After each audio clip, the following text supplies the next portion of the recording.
Hi, ഞാനിപ്പോൾ പൊള്ളുന്ന വെയിലാണ്. ഞാനിപ്പോൾ ഓൾഡ് ഗോവയിലാണ് ഉള്ളത്, നമ്മുടെ സെൻറ്റ് ഫ്രാൻസിസ് സേവിയർ ചർച്ചിൻ്റെ അടുത്ത്. അപ്പോൾ എൻ്റെ പിന്നിൽ കാണാം. അപ്പോൾ നമുക്ക് അങ്ങോട്ട് പോകാം. ഇപ്പോൾ ഈ ഒരു വെയിലത്ത് നിന്ന് വ്ളോഗ് എടുക്കാൻ ഭയങ്കര ബുദ്ധിമുട്ട്.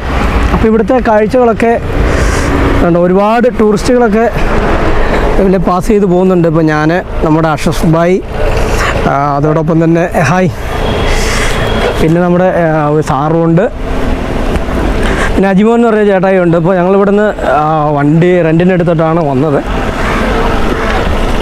അപ്പോൾ ഇത് പുതിയ ചർച്ചും അതുപോലെ പഴയ ചർച്ചിലേക്കൂടെ ഒരുപാട് പേര് കാണാൻ വന്നിട്ടുണ്ട്. നല്ല അടിപൊളി കാഴ്ചകൾ. ഇതുപോലെ വഴിയോരത്ത് ഐസ്ക്രീം അതുപോലെ അങ്ങനെ ചെറിയ ചെറിയ പലഹാരങ്ങളൊക്കെ ഇങ്ങനെ വെച്ച് ആൾക്കാരുണ്ട്. ഇന്ന് സൺഡേ ആണ്. സൺഡേ ആയതുകൊണ്ട് തന്നെ നല്ല തിരക്കാണ്. അപ്പോൾ വിദേശികളും സ്വദേശികളൊക്കെ ആയിട്ട് ഒരുപാട് ആൾക്കാർ ഇവിടെ ഉണ്ട്.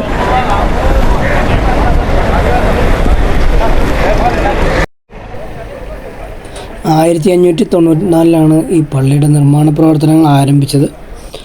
1605 മെയ് മാസത്തിൽ archbishop dom father Aleixo de Menezes ആണ് പള്ളിയുടെ പ്രതിഷ്ഠയും നടത്തിയത്. ഇതിൻ്റെ ഏറ്റവും വലിയ പ്രത്യേകത എന്ന് പറഞ്ഞാൽ വിശുദ്ധ ഫ്രാൻസിസ് സേവിയറിൻ്റെ തിരുശരീരം സൂക്ഷിച്ചിരിക്കുന്ന പള്ളി കൂടിയാണിത്. 1552 ഡിസംബർ 3 ചൈനയിലെ ഭൂഖണ്ഡത്തിലേക്കുള്ള യാത്രാമധ്യേ സാൻസിയൻ ദ്വീപിൽ വെച്ചാണ് ഫ്രാൻസിസ് സേവിയർ മരിച്ചത്. ഫ്രാൻസിസ് സേവിയറിൻ്റെ മൃതദേഹം ആദ്യം പോർച്ചുഗീസ് മലാക്കയിലേക്ക് കൊണ്ടുപോയെങ്കിലും 2 വർഷത്തിന് ശേഷം ഗോവയിലേക്ക് തിരിച്ചയക്കുകയാണ്. ഇത് ഓരോ 10 വർഷത്തിന് ഒരിക്കലും അദ്ദേഹത്തിൻ്റെ മൃതദേഹം പൊതുദർശനത്തിന് വയ്ക്കാറുണ്ട്. അവസാനമായിട്ടിപ്പോൾ 2024 ഡിസംബറിലാണ് പൊതുദർശനത്തിന് വെച്ചത്. ഇനി അടുത്ത 10 വർഷത്തിന് ശേഷം വീണ്ടും നമുക്കത് നേരിട്ട് കാണാൻ സാധിക്കും. ഇനി പള്ളിയിലേക്ക് വന്നതിന് ശേഷം നമ്മൾ ഒരുപാട് വീഡിയോ പുറത്തു നിന്നാണ് എടുത്തത്.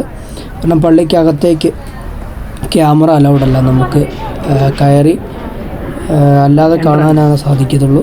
അതിനകത്തുള്ള ആ ഒരു പോർച്ചുഗീസ് രീതിയിലുള്ള ഒരു കൺസ്ട്രക്ഷനും ഓരോ രൂപങ്ങളുടെ ഒരു നിർമ്മാണ ശൈലിയൊക്കെ വളരെ നല്ലതാണ്. നമുക്കതൊന്നും ക്യാമറയിൽ പകർത്താൻ പറ്റത്തില്ല. 1946 മാർച്ച് 20 പ്രിസ്കോം ഗോവ എന്ന പൊന്തിഫിക്കൽ ഉത്തരവ് വഴി പയസ് 12 മാർപ്പാപ്പ ഈ വിശുദ്ധ മന്ദിരത്തെ ബസിലിക്കയുടെ പദവിയിലേക്ക് ഉയർത്തി.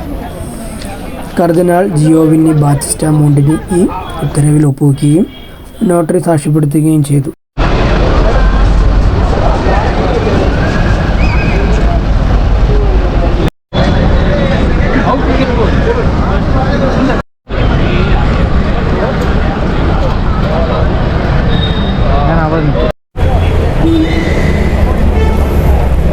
ആ കാണുന്നത് പുതിയ അടുത്തുള്ള പള്ളിയാണ്.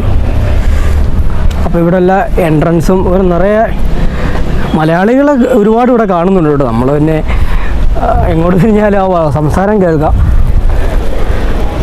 സത്യം പറയാൻ ഇവിടെ വരുമ്പോൾ എല്ലാ ലാംഗ്വേജും തമിഴും മലയാളവും കലർന്നിങ്ങനെ മാറി വരുമ്പോൾ തന്നെ നല്ലൊരു സന്തോഷം തോന്നുന്നു.